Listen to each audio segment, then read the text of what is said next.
സ്നേഹമുള്ളവരെ, നമ്മളൊരു സമവായത്തിൻ്റെ വക്കിലേക്ക് എത്തിക്കൊണ്ടിരിക്കുകയാണ്. മേജർ ആർച്ച് ബിഷപ്പുമായിട്ട് ഇന്ന് ചർച്ച നടന്നു. ഇന്നലെ പിതാക്കന്മാരായിട്ട് ചർച്ച നടന്നു. മിനിങ്ങാന്ന് പാമ്പളാൻ പിതാവായിട്ട് ചർച്ച നടന്നു.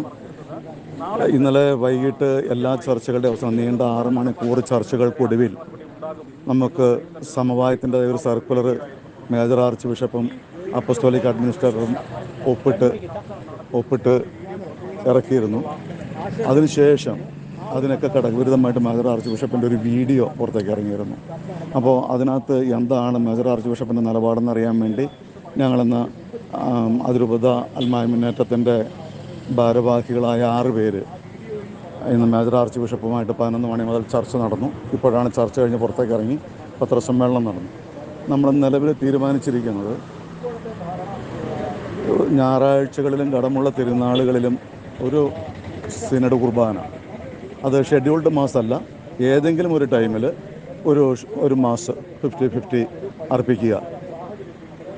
ഇതുവരെ നമുക്ക് എന്നാന്ന് വെച്ച് കഴിഞ്ഞാൽ നമ്മളിൽ അടിച്ചേൽപ്പിക്കപ്പെടുകയായിരുന്നു.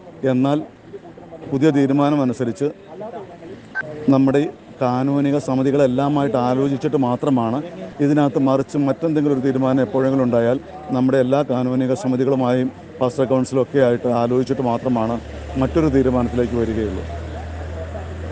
ഈ സർക്കുലർ രേഖപ്പെടുത്താത്ത ഒത്തിരി സമവായ ചർച്ചകൾ, നല്ല രീതിയിൽ ആരോഗ്യപരമായ സമവായ ചർച്ചകൾ ഒത്തിരി നടന്നിട്ടുണ്ട്. അതിനകത്ത് ഏറ്റവും മെയിനായിട്ടുള്ള നമ്മുടെ ഡീക്കന്മാരുടെ പട്ടമാണ്. അത് ഓഗസ്റ്റിലെ സിനഡോടുകൂടി അതും വളരെ ഭംഗിയായിട്ട് നടക്കും, സംശയമില്ല. തൽക്കാലം ഞാൻ ഇത്രയും പറഞ്ഞു നിർത്തുന്നുണ്ട്. തൽക്കാലം നിങ്ങൾക്ക് വേണ്ടി എല്ലാവർക്കും വേണ്ടിയിട്ടൊരു മെസ്സേജ് ഇട്ടുമെന്ന് മാത്രമേ ഉള്ളൂ. ഓക്കെ.